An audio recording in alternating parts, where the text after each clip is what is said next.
aquí en outro dos seminarios do ciclo de Instagram deste curso 16-17. Hoxe imos cambiar un pouco de tema. Temos o placer de ter aquí convidado a Damián González Madrid. Ademais, no meu caso, tive o placer de coñecelo personalmente esta mañá, porque o coñecía por diversas razóns historiográficas e por ter seguido o seu traballo. Un traballo que ao principio seguíamos basicamente porque se dedicou bastante intensamente a traballar sobre o proceso de institucionalización da ditadura franquista e fundamentalmente as elites políticas locais e tamén especialmente digamos a historia do Partido Único en Castela-La Mancha. Aquí ten algún libro moi conocido, ¿no? Los hombres de la dictadura, personal político franquista en Castilla-La Mancha, en 1945, la falange manchega, política y sociedad en Ciudad Real durante la etapa azul del primer franquismo. Bueno, pues estes traballos que eran sobre o Partido Único e sobre as elites na proto-institucionalización do franquismo e na institucionalización nos anos 40, tamén seguiron traballos que tenían que ver cunha visión comparado dos fascismos entre o franquismo e o fascismo italiano, nos casos español e romanés, que un certo exotismo historiográfico todavía en nuestra historiografía, ¿no? Salvo aquel libro ya antiguo de Francisco Beira, ¿no? Y en los últimos tiempos tamén seguimos máis o seu traballo, basicamente porque de hai uns anos, no marco do seu grupo de investigación en Castela-La Mancha, con Manuel Ortizoiras e con Óscar Martín, entre outros, pois teñen traballado moito e moi ben en temas de movilización social no final do franquismo e na transición, non? Ten diversos aspectos, non? Ten traballado sobre o control institucional do proceso, ten traballado sobre os movimentos sociais, sobre o movimento estudantil, sobre o movimento de curas rurais, sobre a situación da religión na transición, etc. etc. Non? Hoxe, precisamente, do que nos vai vir falar vai nos vir falar nesta outra investigación cunha presentación para que elaborou un texto bastante abranguente, diría eu, na que falará sobre movilización social, activismo político e aprendizaje democrático en La Mancha, 75-82, non? O cal coincide tamén con os intereses, parcialmente polo menos, do grupo de investigación Instagram e algún dos seus investigadores de proxectos. Así que, sen máis, pues, cuando quieras tamén.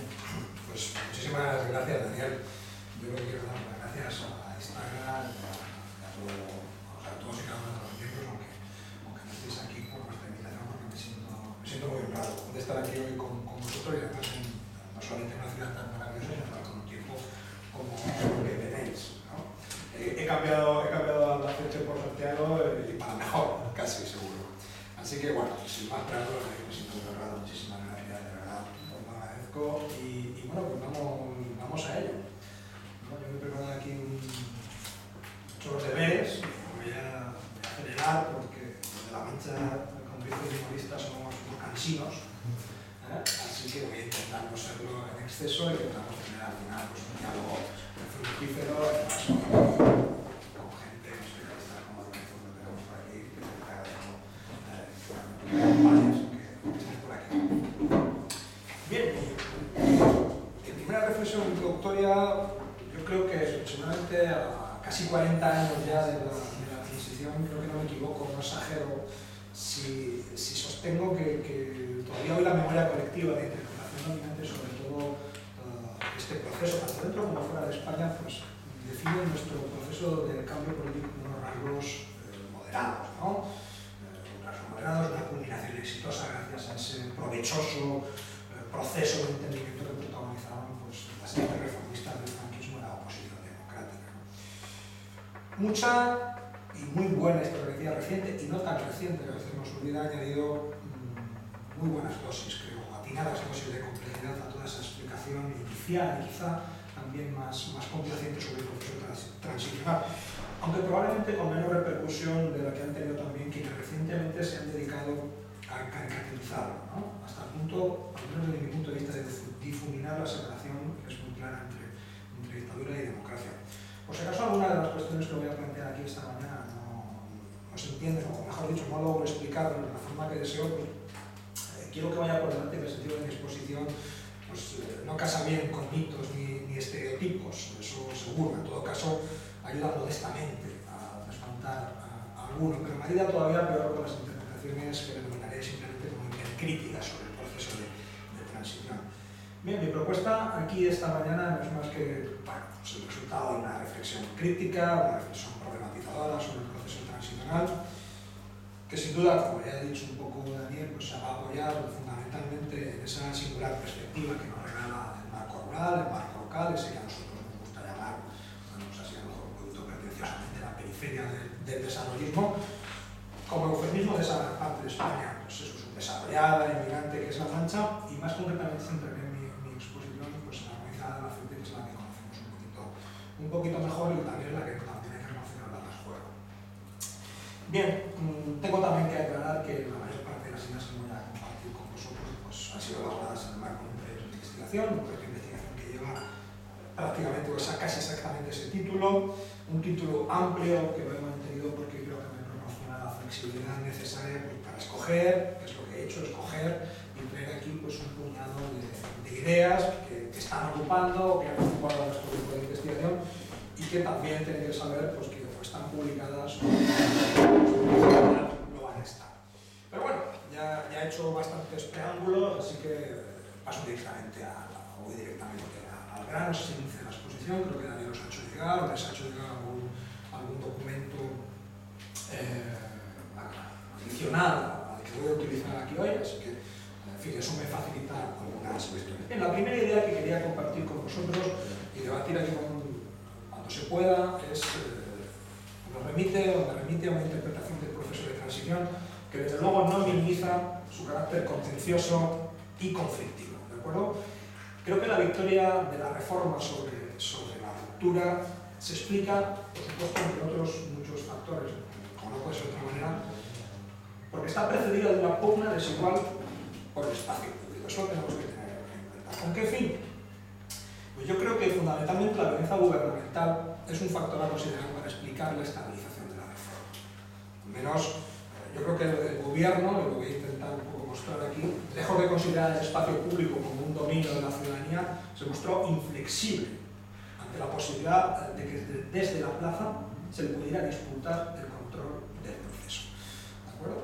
Y luego, colateralmente, y esto se aprecia quizá mejor en provincias, la violencia y la prohibición, veremos algunas, creo que limitaron creo que hasta necesariamente la capacidad incipiente, ¿no? Y eso en algún de esos trabajos que ha citado Daniel, pues lo hemos demostrado, de esa incipiente ciudadanía para interferir, se limita esa capacidad de la ciudadanía para interferir en cualquier parcela de influencia, ¿no? Intentando así situar su intervención en los procesos de cambio en su versión, por decirlo de alguna manera, menos activa. ¿De acuerdo? Creo que, como decía, ámbitos locales y rurales, porque Albacete es la verdad que es la capital de la provincia, pero es un ámbito rural, creo que nos ofrece una magnífica perspectiva, una buena perspectiva desde la que analizar pues, cómo la iniciativa reformista se va a acompañar con una tremenda naturalidad de una intensa utilización de los instrumentos represivos del Estado. Fijaos, en agosto del 76, sustituido al gobernador civil de Albacete, se llamaba Federico Alcaño Lacárcel, ese hombre del que se decía que si te burlabas de su primer apellido te metían el segundo. Y algo de verdad hay en eso. No es simplemente la chanza de algún periodista, pero lo ha dicho muy serio. Bien, pues su gestión hasta ese grado se había caracterizado por una... el gobernador televisivo, tú a lo mejor lo recuerdas, ¿no? ¿Cómo eran los apellidos? Gallo Lacárcel. Y le gustaba el Chivas. Llevaba siempre 3 o 4 botellas de Chivas en el maestro cuando viajaba. Bien, en definitiva, su gestión hasta ese verano del 76, el Estado se ha caracterizado por una abnegada y cotidiana labor de prohibiciones sistemáticamente. La burro-represión era su especialidad. Pero yo no quiero quedarme en Gallo, simplemente me centro en su sustituto, que es Moisés Arrimadas, y el apellido suena, ¿eh? Falangista, siluista, condecoradísimo, de quien mucho se va a esperar en la capital de una provincia como aquella, porque era el primer gobernador de Suárez, el primer gobernador del reformismo, el primer gobernador de la apertura. ¿De acuerdo? Su llegada, sin embargo, no va a suponer ningún tipo de intensificación de los modales democráticos, ¿de acuerdo?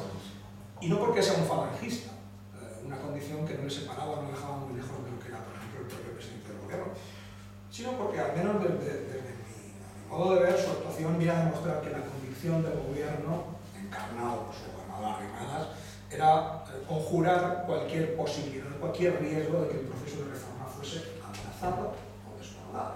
Difícil que normalmente se desborde algo, pero por lo menos se puede amenazar. Bien, Arrimadas continuó, por supuesto, se especializó muy bien también en técnicas no represivas para neutralizar, para prohibir cualquier acto relacionado, o mejor dicho, contrario al oficialismo en la ciudad, pero sobre todo se va a aplicar con mucho esmero en llevar a una eficacia, en fin, a poner en marcha la instrucción reservada del Ministerio del Interior que todos los gobernadores van a recibir el 21 de octubre del 76 y que, si habéis podido leer, bueno, pues aunque se ve muy mal porque es una digitalización y mucho es que tenemos la digitalización, es esa, pues es una parte de la que tenéis ahí. Bien, para ese otoño del 76, un otoño, como sabéis, decisivo, se tenía que aprobar la ley para la reforma política.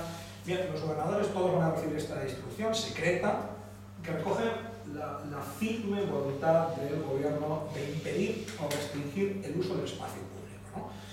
Se propone restringir el derecho de reunión, ¿no? Y sobre todo, evidentemente, lo va a dirigir contra cualquier ciudadano interesado, potencialmente interesado, de interferir en ese incierto proceso de reforma que empezaba a liderar el Ejecutivo. Por tanto, vamos a ver cómo, para lograr una transición pautada, bajo el signo de la moderación, bajo el liderazgo reformista, el gobierno de Suárez, a través de estos individuos, de los gobernadores civiles, se propone atajar expeditivamente cualquier desafío en la calle. Mirad, entre los supuestos a abortar sin ningún tipo de contemplación se incluyeron festivales, asambleas obreras, la reiteración de manifestaciones, ¿no? Manifestaciones, además se prohibía la reiteración de la manifestación sobre el mismo tema.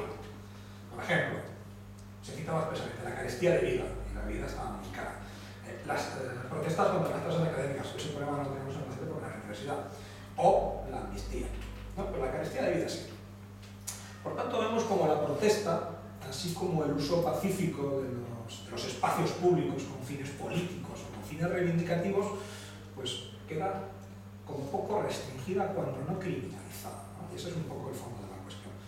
Porque, como muy bien señala Pau Casanellas, que seguro que lo conocéis, lo habéis leído ya, la salida de Arias Navarro a la presidencia del gobierno no se va a acompañar de ningún tipo de modificación en la política de orden público, y creo que tiene mucha razón. A lo que vamos a asistir es a una nueva oleada represiva, una oleada represiva que se va a prolongar prácticamente hasta la primavera del 77.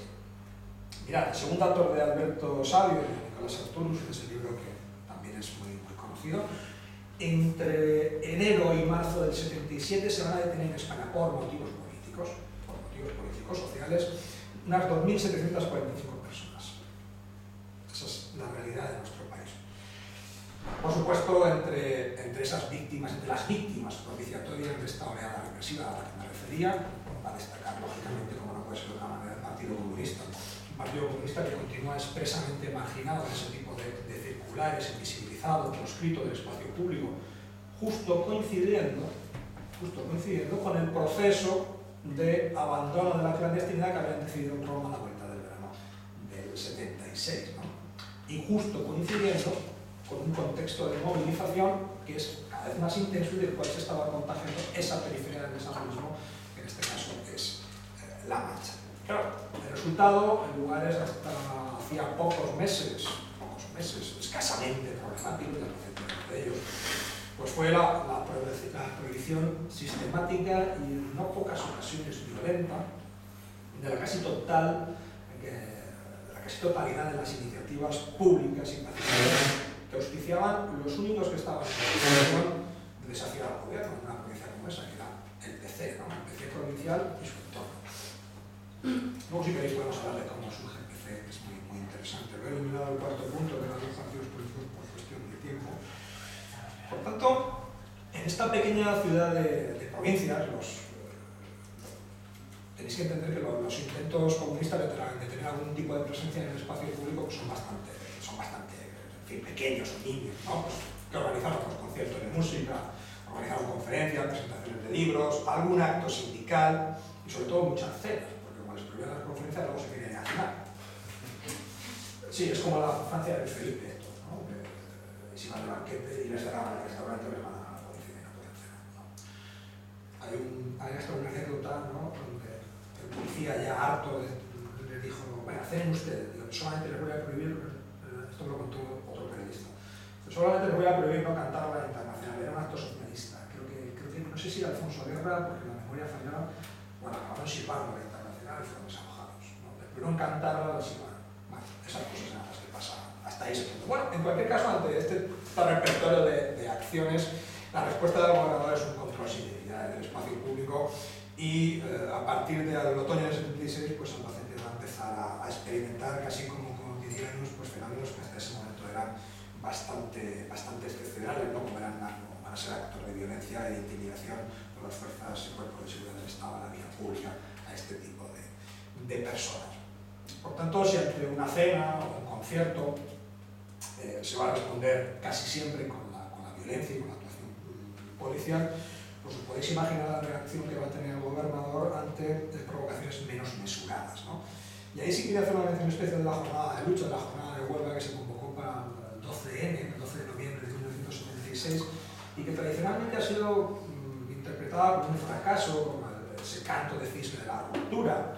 Pues bien, todo eso es cierto, no lo niego, pero también es el resultado de la dura presión y de la dura represión gubernamental que va a exhibir toda su fuerza coactiva para disciplinar en la reforma. Las instrucciones que se dieron y que yo recuperé del Archivo Histórico de Ciudad Real fueron tajantes. Se decía que había que impedir el paro de cualquier servicio público, algo que parece en aquel contexto lógico. Localizar cualquier aparato de propaganda, detener a sus responsables, prohibir disolver todo tipo de reuniones públicas potencialmente conflictivas y permitir la detención preventiva de los activistas. Estas son las instrucciones. Fijaos, en Albacete, que no es San Petersburgo, ¿no? En el 17, hubo 3 detenciones, hubo algunas de ellas preventivas, en torno a por lo menos 2 o 3 fueron preventivas.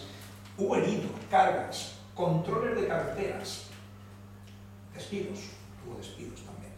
Y 600.000 pesetas, que decía pronto, aunque vosotros ya no contáis en pesetas, ¿no?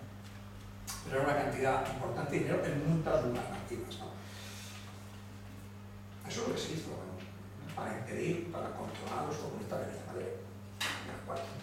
Estas son las consecuencias. Por cierto, medidas que son idénticas a las que casi idénticas a las que se dieron para el intento de huelga del 15 de abril del 77. Y para eso me baso en Josep Clarà, ¿no? Del cual he cogido pues, la diapositiva esta, me imagino que la habéis leído y ya me hago de explicarla, ¿no? Eso que he puesto en verde me parece especialmente significativo de las intenciones que se intento de huelga. Bien, exactamente en ese mismo contexto del 15 de abril, 14, 15, 16, 17 de abril, contexto de la legalización del PC, Martín Villa también va a prohibir expresamente en otra orden a sus gobernadores cualquier tipo de manifestación pública de los comunistas. Los había legalizado, pero entendía que cualquier manifestación en el espacio público eran perturbadoras o potencialmente perturbadoras del ambiente ciudadano. En Albacete no hubo manifestaciones, no había tantos comunistas. ¿Qué hizo el gobernador? Se va a dedicar a detener a todo aquel que se ponga a distribuir, esté en posesión de propaganda comunista. Los va a llevar a la comisaría, los va a detener, los va a tener unos días de allá para acá. Era la voluntad casi obsesiva, ¿no? de la autoridad por controlar. Lo tenemos en una denuncia pública de un influyente colectivo local que se llama Sagatos, en el cual hay un librito, un grupo de raíces sociales cristianas, que escribió un artículo ya en la prensa local muy preocupado por las detenciones y por las amnistías que sufría, lo que yo decía textualmente, cualquiera que se compromete un poco en la vida política. Este era el ambiente, digo, que lleva incluso hasta la denuncia pública. Para que os hagáis una idea, y eso creo que lo he puesto en los textos, hasta qué punto cualquier movimiento era vigilado, neutralizado. Tenemos la detención, que llamamos un sitio de 21 sacerdotes del movimiento rural cristiano que se reunieron en sesión privada, sin público, en febrero del 77, y iban a debatir sobre las posibilidades del sindicalismo agrario en la provincia, y fueron desalojados y fueron detenidos, ¿de acuerdo? Durante unas horas. Bien, hasta las propuestas más mesuradas de ocupación del espacio público, más mesuradas, más pacíficas, fueron rechazadas. Por ejemplo, el 1 de mayo del 77 se prohibió no solamente en Albacete, lógicamente, sino en toda España. Pero a mí me parece un ejemplo de la preocupación gubernamental por la utilización del espacio público como fórmula o como vía para la expresión colectiva de cualquier tipo de anhelo cívico, de anhelo político o sindical. Bien, más cosas. Mira, el obstruccionismo gubernamental para definir una sociedad civil activa se manifestó también, por ejemplo, en el retraso injustificado para la legalización de las asociaciones. Por ejemplo, nosotros por lo menos hemos localizado 2 asociaciones muy activas con vinculaciones de los individuos al Partido Comunista y fueron legalizados por ese único motivo. Tuvieron que esperar a que pasaran las elecciones del 77 para ser legalizadas. ¿De acuerdo? Se pedían informes, el gobernador ni le decía que sí, simplemente los metía en el frigorífico.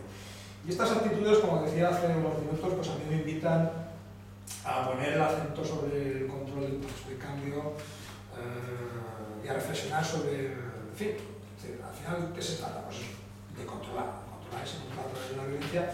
Y también yo os invito a reflexionar sobre si tantas trabas a la acción y a la expresión colectiva en la esfera pública acaban dificultando o no el desarrollo de una cultura cívica, de una cultura democrática, de una cultura participativa. A mi modo de ver, sí, ¿de acuerdo? Porque ese control tan intenso, si se combina con las limitaciones de un espacio pequeño como es una pequeña ciudad de provincia o los pueblos aledaños, pues evidentemente eso no beneficia la extensión ni la asignación por la sociedad de comportamientos y actitudes democráticas, ¿no? Me parece que es bastante obvio. De hecho, pues si vemos cuando se crean los partidos políticos y los sindicatos, pues vamos a observar un retraso importante. Lo que se está pretendiendo es que los ciudadanos experimenten de manera doméstica e institucional con los derechos cívicos que empezaban a recuperar en ese momento, ¿no? Y situar, como decía antes, la intervención de la ciudadanía en el proceso de cambio en su versión pues, más institucional o más estática. Mira, la primera manifestación en esa capital de provincias, en Albacete, la primera manifestación legal, es de noviembre del 77. Hasta ese momento no se atreve a salir a la calle legalmente. Noticiones de prensa, se dijeron muchas cosas muy interesantes que no voy a hablar aquí. Después de las elecciones, hablamos de esta manifestación de noviembre, después de las elecciones de junio, las consignas que reciben los gobernadores no quedan demasiado halagüeñas. Ahora, con una renovada legitimidad, Martín Villa lo que les va a pedir es, y cito textualmente, amplio criterio de libertad en el terreno de las ideas, faltaría más, irrestrictivo e inflexible en la calle, donde el orden debía, cito literalmente, ser asegurado con medidas enérgicas e inflexibles. ¿De acuerdo?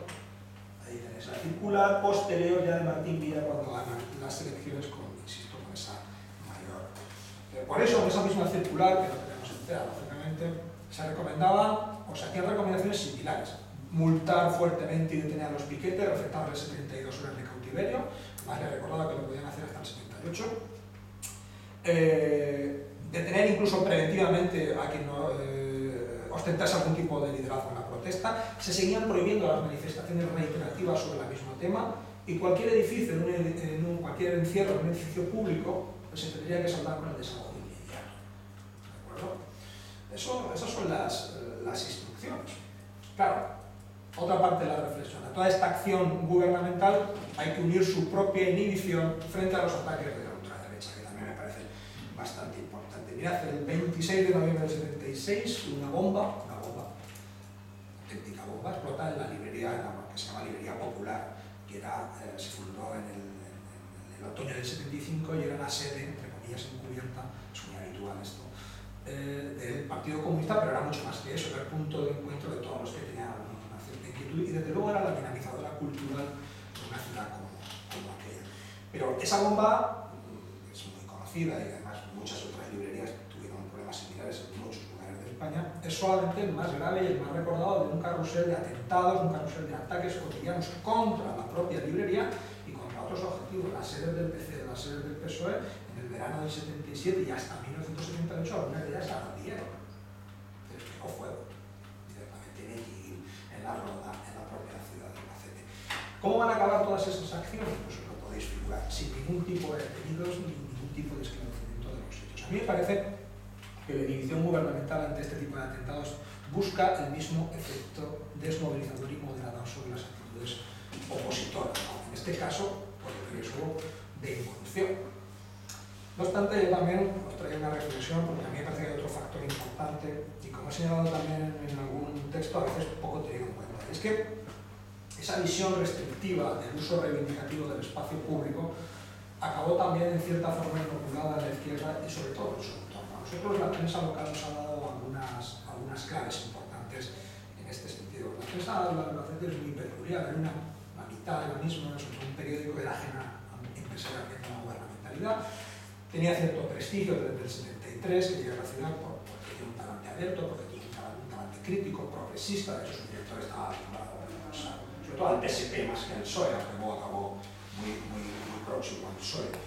Bien, pues esa prensa local muy influyente en aquel contexto se despachó en momentos muy importantes como la derogación del artículo 35 de la Ley de Relaciones Laborales, la Ley de Reforma Política o enero del 77, el luctuoso enero del 77, pues se va a manifestar absolutamente contraria contra el recurso a la acción colectiva pacífica en la calle, que nadie se mueva, que todo el mundo se quede en casa, ¿no? Yo creo que eso es un ejemplo de la tremenda fuerza legitimadora que llevó a alcanzar el discurso del orden, el discurso de la moderación y el discurso de la responsabilidad, ¿no? Bien, como ha dicho antes que yo y mucho mejor que yo Jorge Benedicto, creo que la exigencia de la moderación va a acabar convirtiéndose en el código cultural más importante de la transición, probablemente en su auténtica matriz cultural. Claro, lógicamente esa primacía de la estabilidad va a tener sus consecuencias. Y una de ellas, que se nota mucho en provincias, como la nuestra, en Albacete y Ciudad Real, es lo más visto, es el progresivo encauzamiento institucional de los conflictos. Siempre me gusta traer esta instrucción, la instrucción para la celebración del 1 de mayo de 1979, que me parece que lo reflejan bastante bien ese proceso de institucionalización de la protesta al que me refería y en el que las fuerzas políticas de la izquierda pues, también van a participar, ¿no? Me parece que es un reflejo de los temores gubernamentales, me parece que es un reflejo también de la negativa, de cómo se continuaba pensando pues, que la utilización del ciudadano del espacio colectivo pues, no es un acontecimiento normal, ¿no? No se intentaba, no se pretendía normalizar ese uso. Si habéis podido leer, porque esto creo que os lo pasé, las exigencias, no sé si coincidiréis conmigo en que todo esto nos conduce a un modelo de negociación de la protesta, ¿de acuerdo? El disentimiento político acaba en cierta forma controlado, acaba en cierta forma regulado por los propios convocantes que son obligados, en virtud de este tipo de instrucciones, a una intensa labor de autocontención. Esto se va a normalizar. Como le decía antes a Daniel, estaba con Cabañeros y la protesta ambiental, las protestas siguen este modelo. La protesta ya en el 82, en el 83, en el 84. Ese es el mismo modelo que van a seguir. Sí, ustedes salen a la calle, pero bajo unas condiciones. ¿De acuerdo? Bien, vamos al segundo punto. Democracia y modelo de ciudadanía, enlazando un poco con ese discurso de la violencia gubernamental. Yo creo que todos podemos comprender el deseo del gobierno, ¿no? Si nos situamos en aquel contexto, pues de afianzar su control sobre el proceso de reforma, ¿no? También podemos comprender su temor a que una ciudadanía exhibiéndose en el espacio público pues acabase mermando de alguna manera su capacidad de iniciativa. Y todos somos conscientes, creo, también de la fragilidad potencial del proceso de cambio político. Son cuestiones que a mí no se me escapan, ¿no? Bien, que ese proceso de cambio político fuera un éxito, y para mí, sinceramente, lo fue. No debe impedirnos, seguramente, una valoración crítica de las consecuencias menos positivas, ¿no? Vamos a calificarlas así, que la transición, pero también hago una mención, la transición, pero sobre todo la democracia, han tenido o tienen para la construcción de una ciudadanía democrática, ¿no? ¿Qué entendemos por ciudadanía democrática? Pues esa donde hay un modelo de ciudadanía activa, un modelo de ciudadanía consciente y con posibilidad de participar en la solución y en la definición, que también es muy importante, de los problemas colectivos más allá del momento del sufragio. Eso vamos a entender como ciudadanía democrática. Ciudadanía o es activa o no lo es, al menos desde mi punto de vista.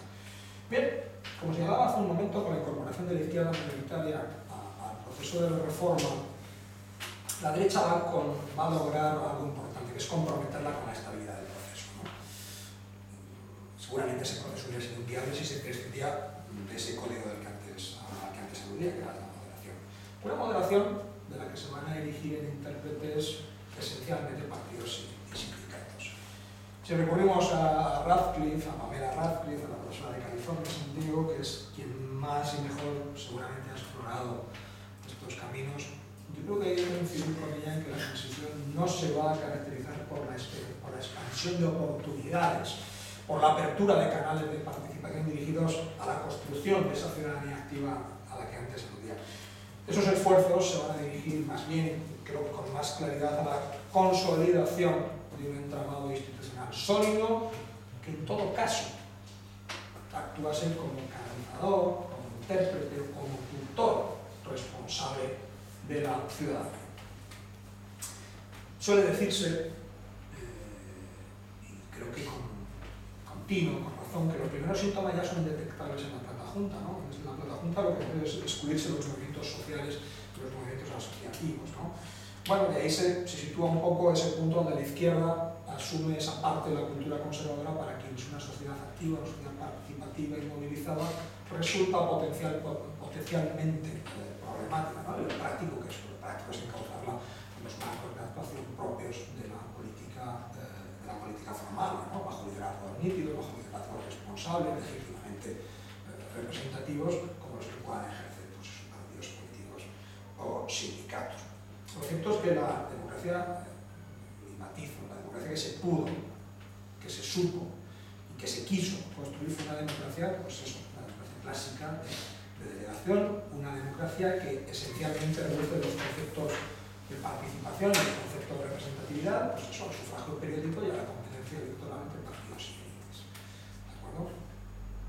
Bien, ese concepto, un concepto relativamente restrictivo, contrasta con una versión mucho más popular, una versión mucho más radical de la democracia.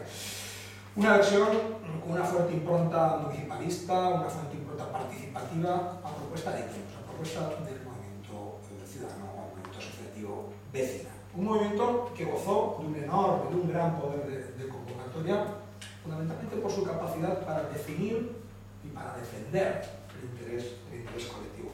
Hasta el punto de que llegó a condicionar la agenda de muchas ciudades, incluidas ciudades pequeñas, como por ejemplo ciudades pequeñas de la periferia rural, como puede ser esta de Albacete.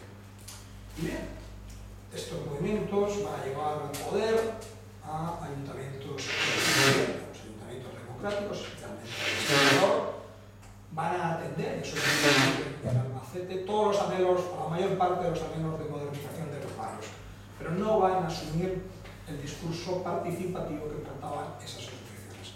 Un asunto al que van a dirigir muy escasas energías, a pesar de las frecuentes declaraciones pre e incluso post-electorales. Bien, el tipo de democracia y por tanto de ciudadanía también que se va a defender fundamentalmente, podemos empezar tras junio del 77, consiste en que la representatividad lograda en las urnas pues, restringe el espacio para la representación, para la participación, mejor dicho, política e institucional de otros actores sociales, ¿de acuerdo? Es la representatividad la que lo define absolutamente todo. Y en este punto hago o propongo 4 reflexiones. La primera, para la primera me voy al aplazamiento de la consulta. ¿De acuerdo? Podemos aquí, si queréis, reflexionar sobre si era conveniente o no convocar elecciones municipales tras las generales.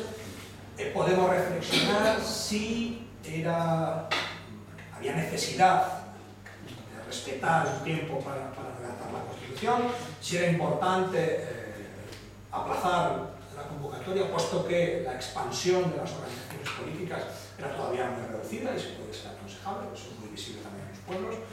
Bien, todo eso, si queréis, lo dejamos ahí sobre la mesa, son cuestiones sobre las que podemos debatir. Fijaos, todo eso está ahí, pero en las elecciones del 77, una provincia como Albacete, por ejemplo, el PSOE fue primera opción, en junio del 77, fue opción en 26 de 86 pueblos. Una provincia donde no pensaban sacar ni un diputado, porque no existían, prácticamente, no existían. Bueno, pues fueron primera opción en 26, entre ellos los municipios más importantes, eso en junio. Sin embargo, ¿qué hace el PSOE? Renuncia a forzar la habilitación de gestoras municipales o de entrar en eso que se llama de repartos proporcionales en función de los resultados del 77. Renuncia a eso y por tanto también renuncia a la convocatoria electoral de elecciones. Fijaos, los socialistas eran diciendo que iban a sacar las masas y no, eso decían, que iban a sacar, agitar las masas y no hay elecciones en el 78. Bueno, pues, todas esas declaraciones que había en la prensa evidentemente luego se traducían en no hacer, no reclamar, en no torcer en ningún momento el brazo de los ayuntamientos y del gobierno civil. O sea, se renuncia. De tal forma, esto me lleva a pensar que, por tanto, y junto a las anteriores interpretaciones que están ahí, que son más utilizadas del aplazamiento electoral, yo creo que no hay que perder de vista otra, que es la utilidad que tiene ese aplazamiento electoral para la neutralización de interferencias en el proceso de negociación de la constitución de los partidos políticos.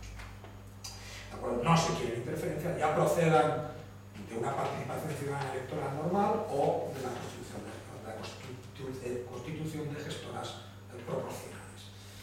¿De acuerdo? Luego ya si quieren en el debate podemos hablar, por ejemplo, del relato que construyó lo que es el Centro Democrático en provincias como Albacete para los ayuntamientos, para ayudar a los ayuntamientos franquistas a permanecer, no para legitimarlos. Pero bueno, no tengo demasiado tiempo para ello. La segunda reflexión que les planteaba tiene que ver con el sistema electoral. El sistema electoral para las locales, municipal, que se empezó a gestionar, que se empezó a negociar en el 78. Mirad, el sistema sale adelante con listas cerradas, por supuesto, y con un mínimo del 5% para obtener representatividad, un mínimo que se elevó del 3 al 5%. De acuerdo, unas condiciones que junto a la obligación para las agrupaciones de electores de presentar avales y el hecho de que la legislación impedía a estas agrupaciones formar coaliciones y por tanto ya se les impedía de facto acceder a las diputaciones, pues creo que es una norma electoral que consolida a los partidos y a cuantos menos mejor, por eso subimos el ratio, como agentes electorales, por excelencia. En la tercera reflexión, quiero que reparemos en que la Constitución obliga a los poderes públicos a arbitrar fórmulas que remuevan, esto casi se dice así, que remuevan los obstáculos que impidan la participación directa o indirecta de la ciudadanía en los asuntos públicos que son de su interés. Sin embargo, muchos autores coinciden en que fue la propia Constitución donde se colocó el primer obstáculo a esa norma, eludiendo la constitucionalización de las asociaciones como titulares de un interés colectivo. Se les niega la capacidad de defender intereses colectivos. Claro, ¿qué pasa si no se constitucionaliza a las asociaciones, ¿no? Pues la consecuencia fundamental es que se dificulta su participación en las vertientes administrativas jurídicas de los procesos legales. ¿De acuerdo? Por tanto, y de inicio, se les niega, a mi modo de ver, una posición cualificada para actuar, para vigilar o participar del correcto desenvolvimiento del sistema democrático. Algo que evidentemente sí lograron y con atino los partidos, los sindicatos o la patronal. Finalmente, y en particular, no hay que obviar el rechazo a legislar sobre la participación ciudadana no convencional. Bien, los poderes públicos, a pesar de que el mandato constitucional existe, apenas se han esforzado, al menos desde mi punto de vista, en reconocer y desarrollar fórmulas directas o semidirectas de participación ciudadana más allá de los cauces institucionales que todos podáis tener en mente, ¿no? Y genera, y creo que tiene mucha razón, lo que Jaime Pastor denomina un régimen o una situación de frustración participativa. ejemplos tenemos. El primero es la Ley de Bases de Régimen Local, que, ojo, se aprobó en 1985. La primera ley es de 1985, hasta ese momento estábamos con las leyes de régimen local, ahí adaptadas. Bueno, bien, pues la primera negativa a legislar, la primera negativa a desbrozar ese camino hacia la participación directa o semidirecta de la ciudadanía la tenemos ahí. ¿De acuerdo? Ahí la regulación de la participación ciudadana está, de verdad, se reconoce, pero nunca podía ir en menoscabo de los órganos representativos municipales. Eso dice la ley de régimen local del 85. Por tanto, asuntos fundamentales como los que nos pueden ocupar aquí, como la consulta popular, pues quedan bajo la potestad del alcalde y del pleno. Y excluyen, una cosa muy importante, las cuestiones hacendísticas, las cuestiones relacionadas con el presupuesto. Por tanto, ya me diremos lo que se puede hacer, potestad del alcalde y no puedo tocar el presupuesto, pero no es nuevo. Es decir, si os fijáis en la normativa de la iniciativa legislativa popular, de la transición, o cómo se gestiona el referéndum, cómo se regula el referéndum, pues tenemos cuestiones parecidas. ¿Esto a dónde nos lleva? Nos lleva a que la capacidad para definir el bien común se traslada de los ciudadanos a sus representantes, son ellos. ¿De acuerdo? Y por supuesto, la ley, a pesar de, insisto, del mandato constitucional, no remueve más obstáculos a la participación pues, que los necesarios para garantizar ese control de los partidos y las instituciones sobre la vida local. Bien, sobre ese rechazo a legislar sobre la participación no convencional tenemos algún ejemplo más en el mundo rural, ¿no? Hay cosas muy curiosas. Tenemos movimientos populares interesados, por ejemplo, en participar en la gestión y el control democrático de la seguridad social. Los tenemos en Medellín, en La Mancha, en el Alcalde de San Juan, ¿no? Únicamente y exclusivamente para asegurarse un derecho igualitario a la salud en el mundo rural. Y de hecho el artículo, en la Constitución, en su artículo 129, abre la vía a la participación de los interesados, cito textualmente, en los organismos públicos que intervienen en la calidad de vida y el bienestar general. Es decir, la Constitución lo permite. En fin, entraríamos en otro relato sobre la frustración participativa porque no se van a remover ningún tipo de obstáculos a ese tipo de participación, tampoco de la seguridad social. Y eso, insisto, en los pueblos tenemos movimientos bastante interesantes reclamando un control democrático de esos recursos públicos. Por eso, más allá de que podamos destacar o que podamos extrapolar tal o cual acción creadora o difusora de valores cívicos y valores democráticos, desde mi punto de vista en España lo que se ha impuesto en la transición es un modelo de ciudadanía estatista, un modelo de ciudadanía pasiva, thin, como la llama Pamela Radcliffe, ¿no? Y descansamos, todo este modelo descansa en una visión de la democracia pues, que se circunscribe al ámbito electoral clásico, al de minorías. El problema, como bien señalaba la profesora de California, a quien debo entre estas ideas, no es la ausencia de una sociedad civil movilizada, que la tenemos incluso en los ámbitos rurales, como hemos demostrado en algún trabajo. No es la ausencia de capital social, que lo tenemos, sino de canales adecuados para hacerla participar activa, positiva y sostenidamente en el corazón o dentro del sistema.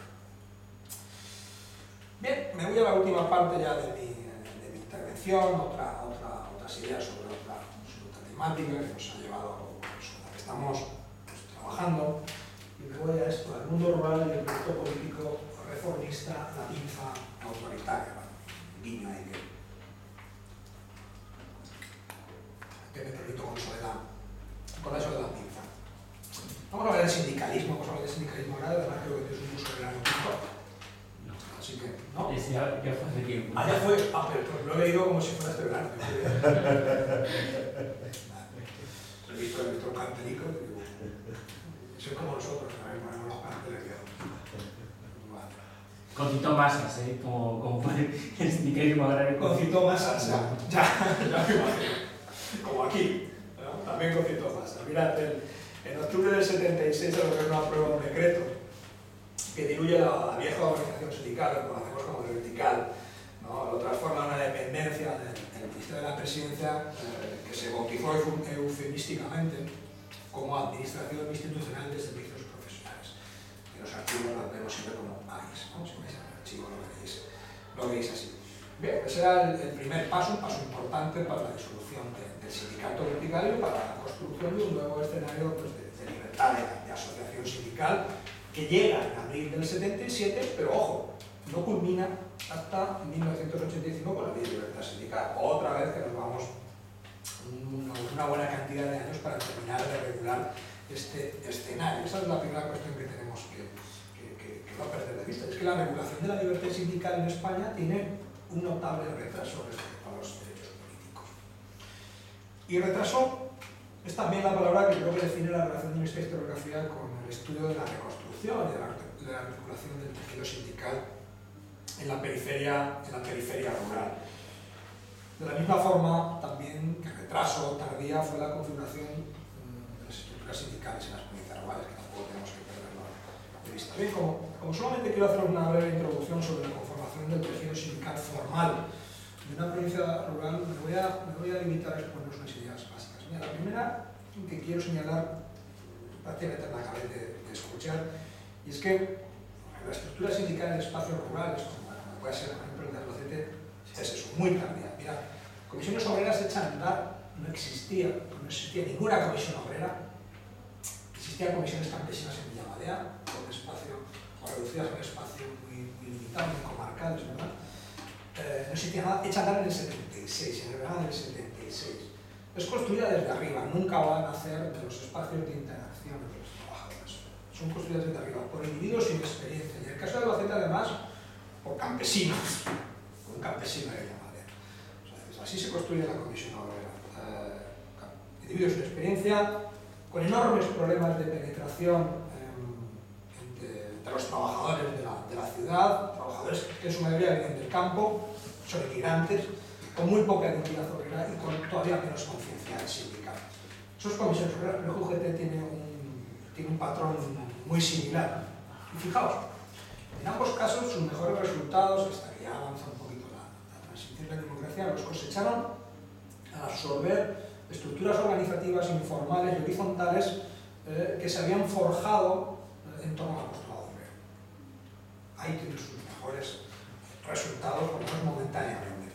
En la segunda idea que les quería transmitir sobre la creación del sindicalismo en esta provincia rural, que es algo que tenemos entre manos, tiene que ver con las limitaciones del sindicalismo, del nuevo sindicalismo de clase para penetrar en el tejido laboral. Según datos del gobernador, que son los que tenemos más fiables, porque los de las asociaciones sindicales son increíbles, porque empiezan unas dinámicas donde dicen que tienen 10.000, unas cifras que no son creíbles. Según el gobernador, llegaron a afiliar hasta el 78, como mucho al 20%. Él decía que más bien el 15%, pero bueno, entre el 15% por tanto y el 20% de los trabajadores no agrarios, ¿de acuerdo? Y tenemos indicios, estoy manejando indicios bastante serios, de que solamente un 40% de las empresas, con 5 o 6, eran 6 trabajadores, por tanto con posibilidad, trabajadores fijos, por tanto con posibilidad de celebrar elecciones, las celebraron en 1978 cuando tuvieron la oportunidad de hacerlo. Solo el 40%. Un tercio de las mayores de 50 trabajadores no hicieron tampoco elecciones. Entonces, dificultades para penetrar. Y por último, y también es importante, y por lo menos que yo haya podido documentar, durante el primer cuatrimestre del 77 hubo al menos 3 intentos para poner en marcha otros tantos sindicatos independientes de trabajadores en sectores económicos estratégicos, como por ejemplo la construcción, o como por ejemplo la hostelería, muy importantes este tipo de ciudades. Sindicatos independientes, y ahí viene lo interesante, que brotaban, que nacían directamente de las viejas uniones de técnicos y trabajadores. Solo uno va a salir adelante, pero tenemos que pararnos y reflexionar sobre 3 cuestiones. La primera, el mero intento de reconvertir y dar continuidad a residuos verticalistas. Eso está ahí. Segundo, que para la organización de este tipo de productos sindicales residuales, o menos así los llamo yo, este neoverticalismo continuase disponiendo, al menos durante un tiempo, pero en régimen de exclusividad, en régimen de monopolio,